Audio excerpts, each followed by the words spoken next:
The Roblox horror game titled Doors just got modded into Friday Night Funkin', and this one actually has some interesting backstory elements to it, and the gameplay was actually pretty fun when I played the game. Now, when you look at the actual Friday Night Funkin' mod, it looks like Boyfriend is in a hotel or old house, and this is because this is where the game actually takes place.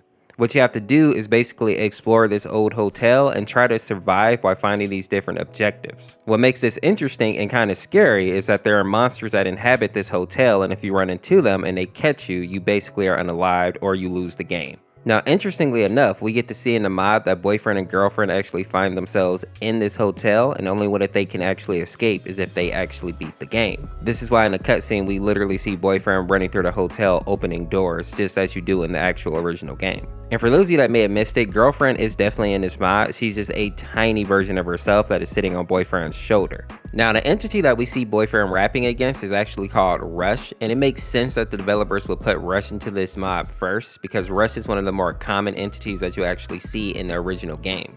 Now, it's hard to actually pinpoint exactly what Rush is, but looking at him, he basically looks to be a deformed gray skull, and that makes sense when you look at what he's supposed to be based off. As you see here, you have this creepy smiley face, and this was like the inspiration for creating this monstrosity called Rush. And contrary to popular belief, he is not some type of ghost, even though I can understand why people may think he looks like one. Something that I found interesting while playing the game is that you know that Rush is going to arrive when the lights start to flicker. And while this doesn't happen while you're actually playing through the mod in Friday Night Funkin', we do get to see it in the cutscene when Rush finally arrives. And even though they didn't add this mechanic into the Friday Night Funkin' mod, in the original game, you had to hide under beds or in the wardrobes in order to avoid Rush. And it would have been cool to see them add something like that in between notes in the Friday Night Funkin' mod, just to add a little bit more of a challenge. Now that we've talked about Rush, let's go ahead and talk about Ambush, which is a character that I added into another version of the Doors mod. What I find interesting about Ambush is that he is super rare. As I said earlier, Rush is usually the monster that you'll run into, so you almost never see Ambush, but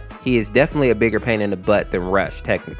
One of the reasons that Ambush is such a pain is because he's the fastest entity in the game so far, and he does this thing where he'll basically zip through like 6 rooms and then he'll backtrack to catch people who are not really expecting him to be there. And he can repeat this several times before he actually vanishes. And just like Rush, if he catches you, it's instant game over. Now, since people seem to really love this Roblox Door mod, I'm assuming that they'll probably keep updating, and the next character I'm thinking they'll probably add is going to be the figure. If you enjoyed this video, check out this video where I talk about the Rainbow Friends, or this one where I talk about the Mistful Crimson Morning mod. Also, let me know if you guys think I should stream the Roblox Doors game on my second channel. It'd be kind of cool to play through it with some of you guys. Thanks for watching. This is Orseofkorse. Peace, peace.